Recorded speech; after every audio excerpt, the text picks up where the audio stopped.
Welcome. I hope your interest in the law of attraction is growing. And today I want to talk about the idea that life is a game. This idea has been thrown around quite a lot, even if you're not interested in the law of attraction. But if you definitely are and have been looking into this subject, the law of attraction, the law of abundance, for any amount of time, the idea that life is a game and that we are just players in it is a dominant theme that many New Thought teachers carry. I came across a book called The Game of Life and How to Play It by Florence Scovel Shinn. And in the law of attraction community, this is a seminal text, you can say. And I would say that after reading it, there are some ideas that I see echoed with other New Thought teachers. And I think that it's definitely worth taking a look at what she has to say.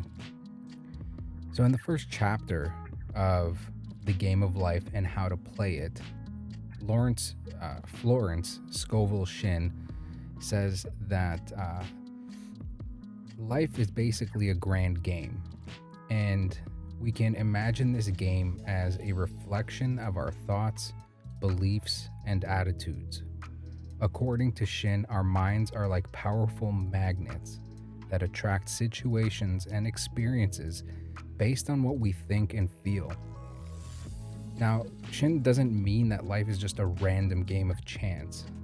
I think she's basically talking about controlling our minds, and the way that we do that, she suggests that if we want to change the game and win, we need to change our thoughts. Positive thinking, according to her, is like a secret code that unlocks success and happiness. In simpler terms, Shinn is saying that the way we think influences our life's outcomes. If we constantly think positively, we're more likely to attract positive things. She encourages us to be aware of our thoughts and beliefs. And by being aware of our thoughts and beliefs, we can see how they are definitely the driving source behind the scenes of our personal game of life. We can start to keep track of the things that happen to us based on what we thought about in our past.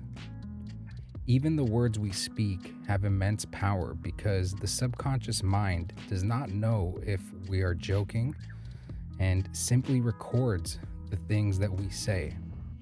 If we say something long enough, somewhere deep in our mind, being saved like a file that you may forget about, you will have this thought come up again and again. And, however that file is saved in your mind, that negative joke that you thought was just a joke can potentially be the reason that you are getting exactly that out of life and not what you want. Shinn uses the example of a woman who was wealthy that would joke and say that she is getting ready for the poorhouse. Within a few years, she had lost the majority of her fortune. There are countless examples of this, but fortunately, the law works both ways. So this first chapter, in essence, is like a rule book for this game. It's about realizing that we have the power to shape our experiences by being mindful of our thoughts and choosing ones that lead to a life that we desire. If you take one thing away from this, know that for the law to work in your favor, you need to understand that we are all active players in our own stories, capable of making choices that impact the outcome of our unique game. The simplest thing we can do is to change our mental attitude and think positively. Death and life are in the power of the tongue, Proverbs 18:21. And if you want an affirmation to use the next time that you start to think negatively or begin to worry, use this. Everything is always working out for me. Everything is always working out for me. Everything is always working out for me.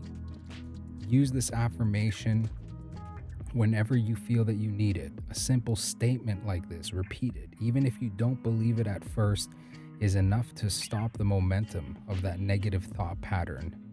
I've seen it in my own life and I know this works, but I encourage you to create your own affirmation and use it when you need to, or even when you think you don't, because the subconscious is always listening and waiting to be instructed. I hope this helps.